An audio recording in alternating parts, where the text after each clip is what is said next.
There is a sacred moment when the silence of heaven breaks, not with thunder nor with a trumpet, but with the gentle, fierce whisper of justice, a whisper that becomes a storm. You may not hear it now, but the heavens have taken notice. You, the one who has been wronged, betrayed, ridiculed, your name dragged through mud by those who wear pride like a crown and wickedness like perfume. God has not overlooked you. He has not forgotten the innocence with which you trusted. He has not been blind to the cruelty masked as confidence, nor deaf to the lies that dance like poison in the mouths of the arrogant. It is often the way of this broken world that the proud rise like towers and the wicked thrive like well-watered trees. They mock the humble, they hurt the kind, they exploit the pure-hearted, believing their silence is weakness, their forgiveness is foolishness. They mistake gentleness for fragility and compassion for ignorance. But they do not understand that the quiet soul they mock is backed by a roaring heaven, that the tears they provoke are caught in the hands of a mighty God, a God who sees all, hears all, and will not stay silent forever. God's silence is not apathy, it is patience. It is divine strategy.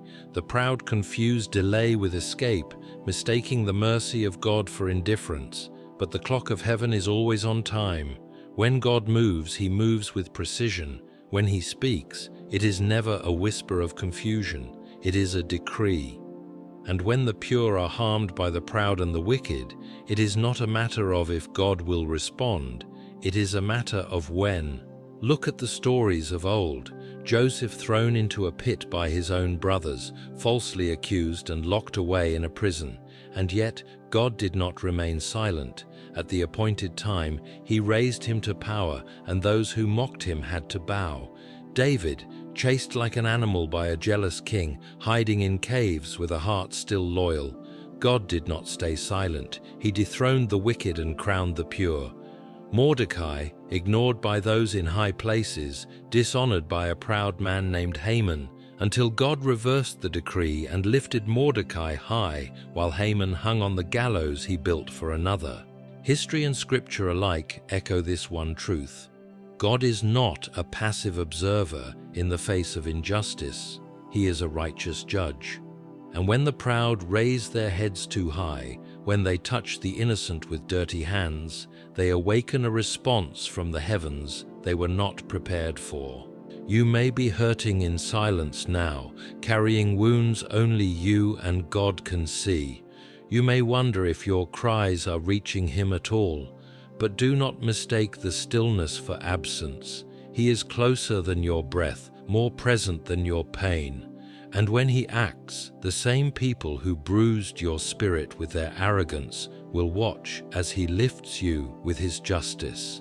The very mouths that mocked you will be silenced by the thunder of your vindication.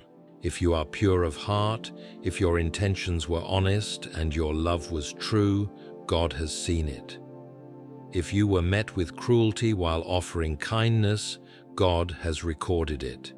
If the proud use their position to break your spirit, he is already moving behind the curtain of time to shift the story in your favor. So hold your ground. Do not let their pride break your purity. Do not let their wickedness poison your spirit. You are not weak, you are chosen, and the God who chose you will not allow you to be destroyed by those who exalt themselves. Their thrones are temporary.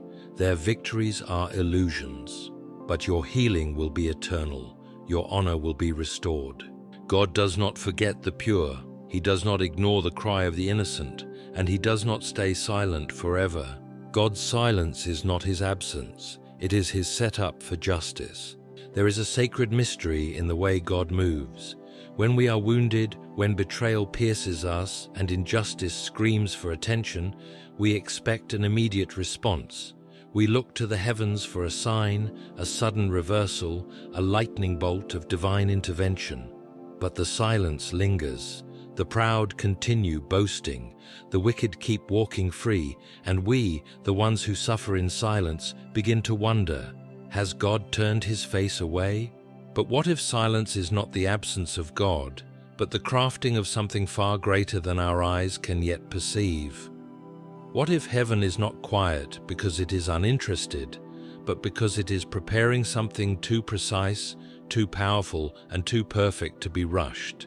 When a judge sits silently during a trial, it does not mean he is idle. It means he is watching, weighing, considering every word, every action, and every intention. His silence is not weakness, it is wisdom. God, too, is watching, and when he chooses to remain silent for a season, it is because he is not only seeing your pain, he is surveying the hearts of those who inflicted it.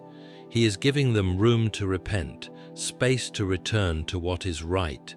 But when they don't, the silence breaks into a storm. Think of the seed beneath the earth.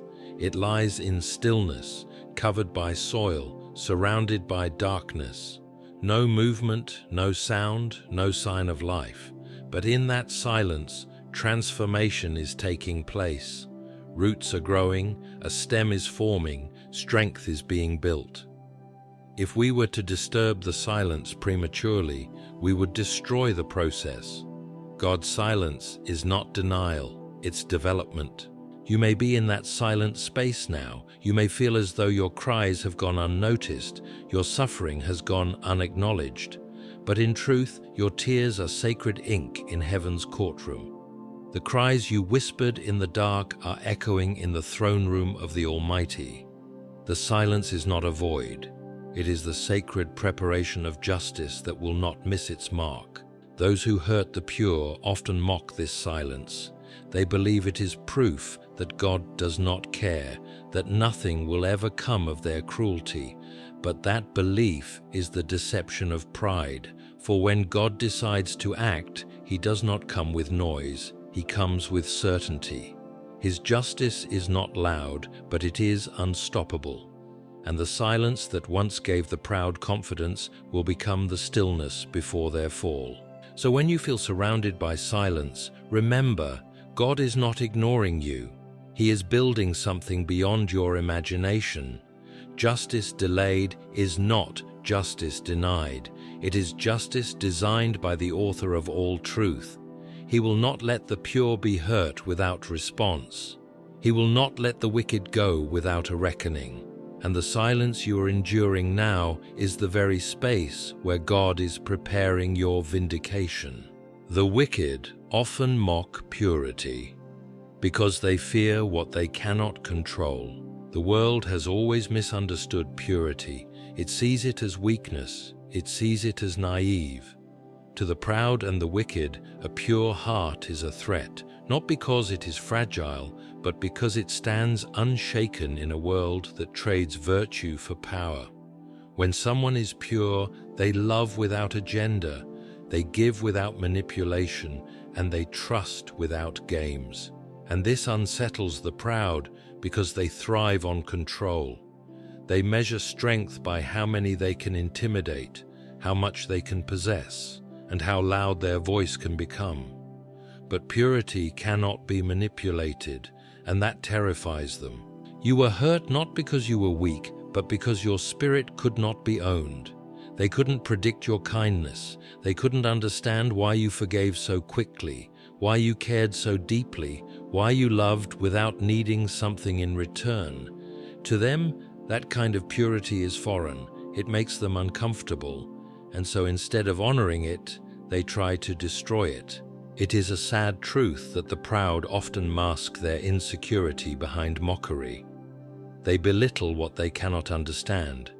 They shame what they cannot control. And when they encounter a pure heart, one that holds no secret malice, no hidden agenda, they respond not with admiration, but with hostility. Because your existence threatens their illusion, you remind them of what they once were, before greed, pain, and pride took root. But here is what they forget. Purity is not weakness. It is power under control.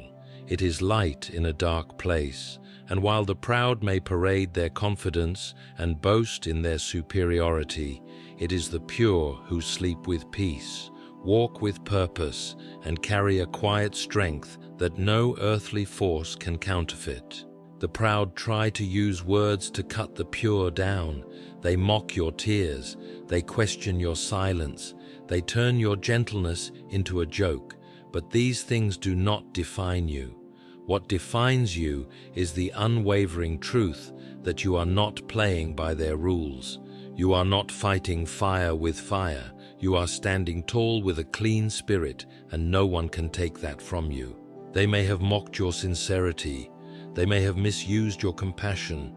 But in the realm where justice lives, your purity is your armor, and their wickedness is their downfall. God sees this. He sees that you were targeted not because you were less, but because you were more grounded, more graceful, more real, and that scared them.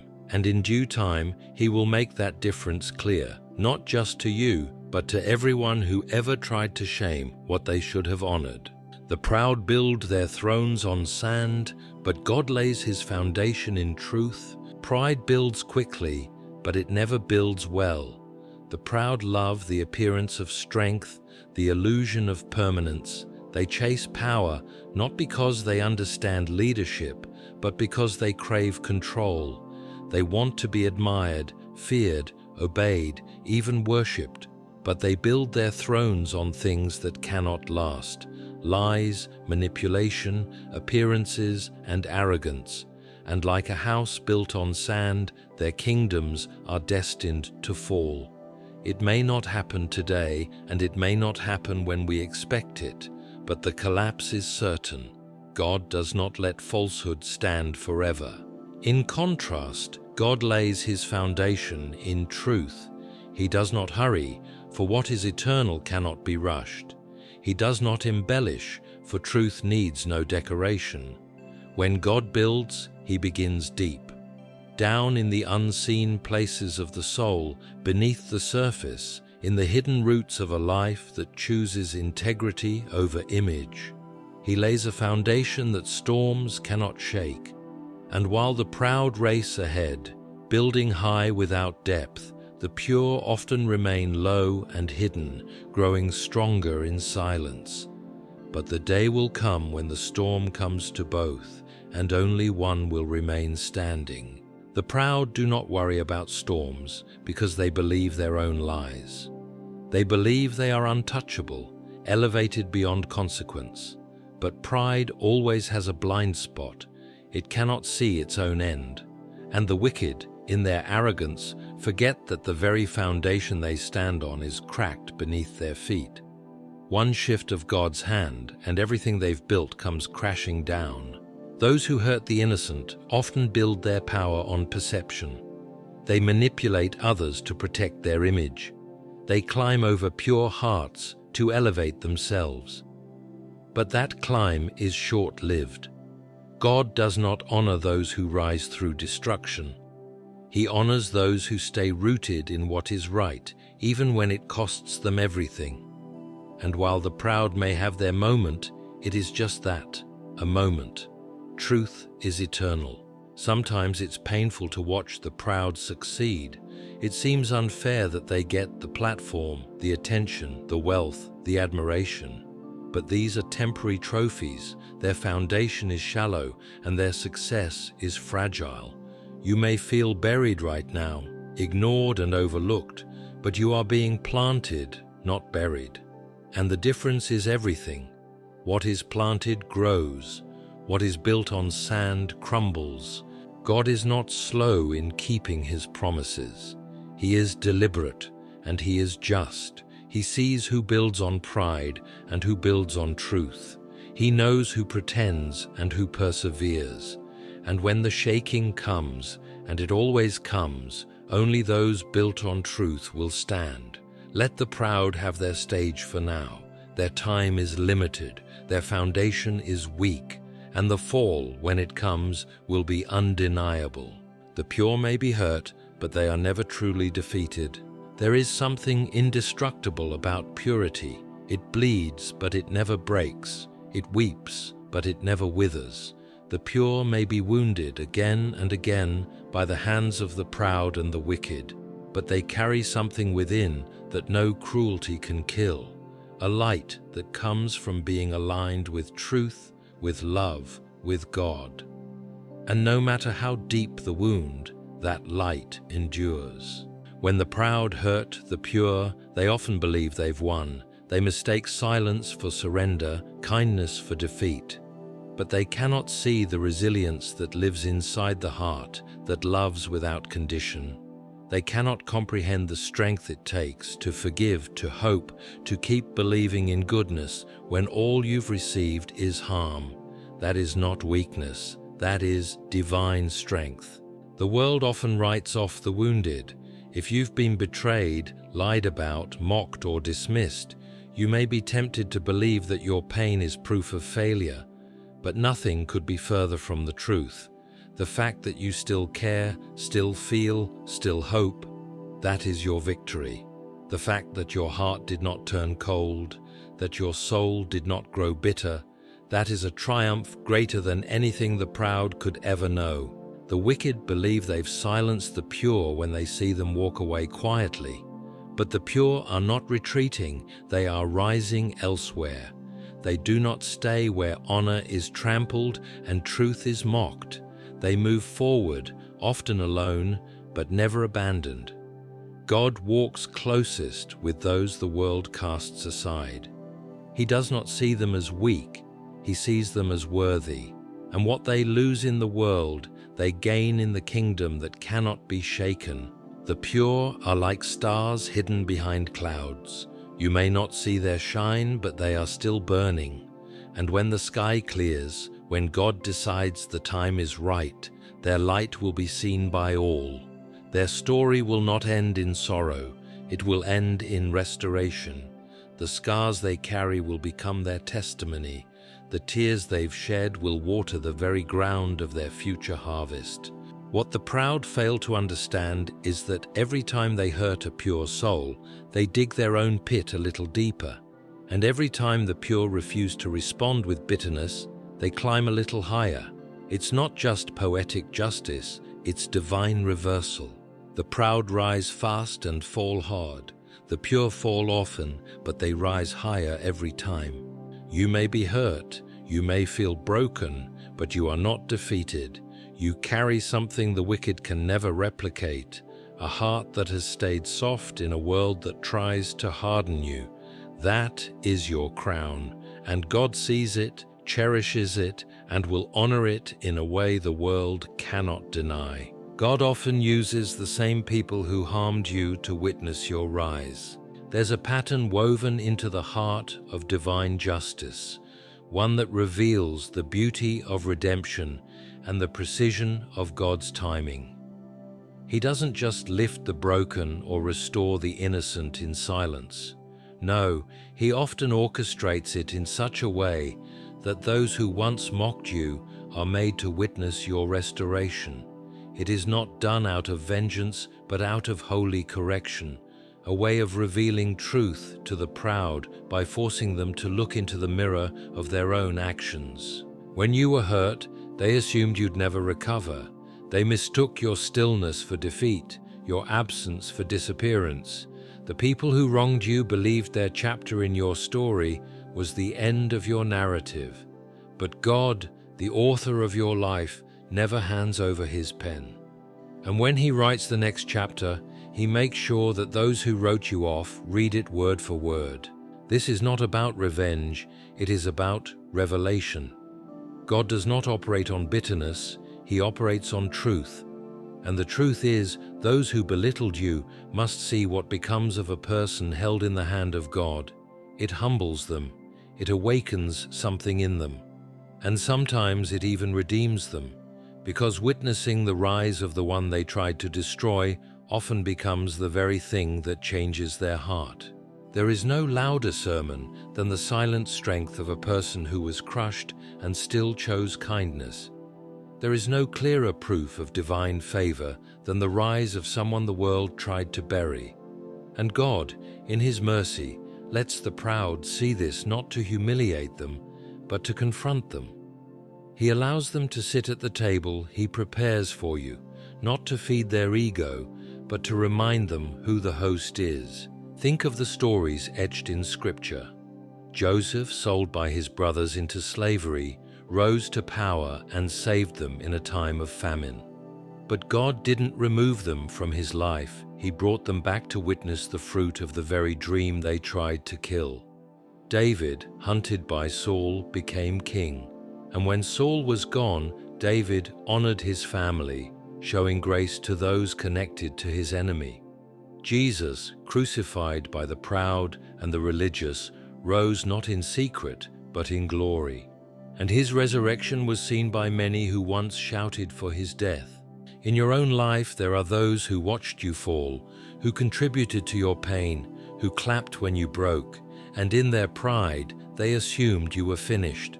But God is not finished, and when he lifts you up, when he restores your voice, your joy, your place, he will not do it behind closed doors. The very ones who hurt you will have front row seats. This is the poetry of divine justice, not to crush your enemies, but to correct them, not to humiliate, but to reveal. And while they may never say it aloud, in their hearts they will know, God was with you all along. The time of silence is the time of strengthening, not abandonment. One of the greatest lies whispered into the hearts of the hurting is that silence means abandonment. When heaven feels quiet, when your prayers echo with no reply, when your soul cries out and nothing moves, your mind begins to wonder if God has walked away. But silence is not the absence of God. It is often the sacred space where he strengthens you for what comes next. We have been taught to fear the quiet, to associate stillness with neglect. But in the realm of the Spirit, silence is where strength is forged. A seed does not sprout in noise. A tree does not grow while being watched. Muscles are not built in comfort. The purest transformation happens when no one is applauding, when no one is watching, when no one understands. And this is the gift of divine silence. It separates you from distractions so God can deepen your roots. If God answered every cry instantly, we would never learn endurance. If he responded to every injustice in the moment, we would never know the beauty of patience or the power of trust. And if he shielded us from every blow, we would never understand what it means to carry his strength. Sometimes he steps back not to abandon, but to build. In these silent seasons, we learn the sound of our own spirit. We learn how to walk by faith and not by sight.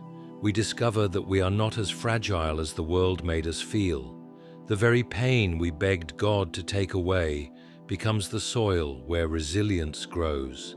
And when the time of silence ends, we realize we are no longer the same. We're stronger, wiser, deeper. Think of Elijah alone in a cave, hearing not God in the wind or the fire, but in the still small voice. Think of Job, who sat in silence after unspeakable loss, only to have a conversation with God that redefined his entire being. Think of Jesus, praying in the garden as his closest friends slept, enduring silence before the storm of sacrifice. That quiet wasn't weakness, it was preparation. The time of silence is not punishment, it is a divine classroom. It is where pride dies and purpose is born. It is where identity is stripped of what others think and grounded in what God knows. And though it feels lonely, it is never truly alone, because God does his deepest work in the unseen. You may be waiting now, feeling unheard, feeling overlooked, but you are not forgotten. You are being fortified. Every moment of silence is another layer of strength. Every unanswered prayer is a test of your endurance. And every day that feels like delay is actually a day of divine design, shaping you into someone the next chapter will require. Don't rush the silence. Don't resent it. Let it do its work, because when it ends and God speaks again, what he says, what he does, and who you've become will make sense in ways that only silence could have revealed. When God responds, his justice is undeniable and his timing is perfect. There comes a time when the silence ends, when the God who watched in stillness stands in motion, when the judge of heaven and earth, who let the proud build their stage and the wicked play their games, suddenly speaks, and every lie trembles under the weight of his truth. God does not move too soon, and he never moves too late. His justice is not loud because it doesn't need to be, it simply is, and when it falls, no one can deny it. The proud often laugh in the delay. They grow more confident in the pause. They mistake the silence for approval, believing they have escaped the consequences of their cruelty. They flaunt their arrogance and build higher towers, mocking the pure they once hurt. But what they fail to understand is that every delay is God's preparation, not only for the rise of the innocent, but for the fall of the arrogant. And when his response comes, it is undeniable, inescapable, and unanswerable. You see, God doesn't just reverse injustice, he reveals what was hidden. He brings to light the manipulation that was masked as charm, the betrayal dressed as friendship, the pride cloaked in charisma. He exposes what people tried to bury, and when he lifts the pure-hearted, he makes sure that it is not in secret, but in sight, not for applause, but for correction, and not just for your sake, but for the sake of the truth. When his justice falls, it doesn't need explanation. People see it and instinctively understand this is not man's doing. This is not luck, nor coincidence, nor effort alone. This is the intervention of a holy God who took note of every wrong, every tear, every moment you were misunderstood, rejected, or broken by the pride of others. His timing is perfect because it aligns with transformation. By the time he answers, you are no longer the version of yourself who broke. You are stronger, wiser, and ready for the weight of the blessing he's about to place on your shoulders. And his justice? It does not always look like punishment. Sometimes it looks like peace, peace that the wicked can't find. Sometimes it looks like clarity, truth that cuts through every lie. Sometimes it looks like restoration, opportunities returned, voices restored, joy that the world tried to steal. And other times it looks like elevation, God lifting the humble in ways that silence the proud without a single word spoken in defense. When God responds, he doesn't just change your situation, he changes the perception around your story. Those who misjudged you will rethink their certainty. Those who harmed you will revisit their steps. And those who stayed silent while you suffered will feel the weight of their silence. God's justice does not leave anyone untouched. It brings truth to all and leaves behind a landscape where righteousness stands tall and pride is brought low. So wait, not in despair, but in expectation.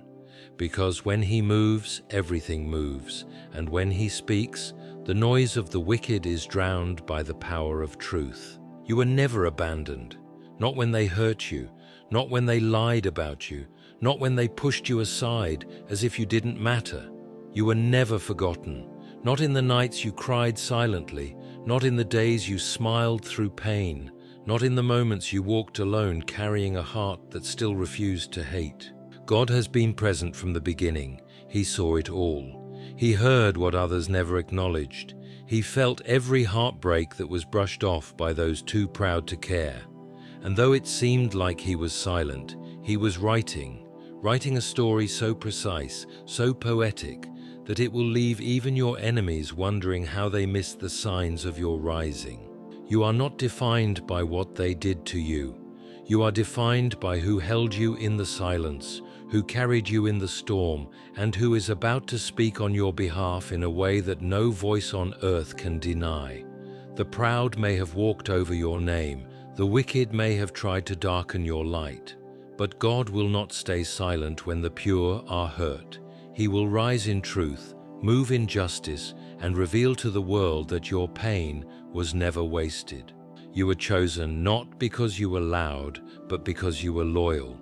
Not because you were strong in the eyes of the world, but because you were pure in the eyes of God, and he is not done with your story. The proud will witness your restoration. The wicked will watch your elevation. And the world will know that the one who seemed silent was, in fact, preparing a masterpiece. So walk forward, not with bitterness, but with boldness, because God will not stay silent. Not when the pure are hurt by the proud and the wicked. He is already on the move.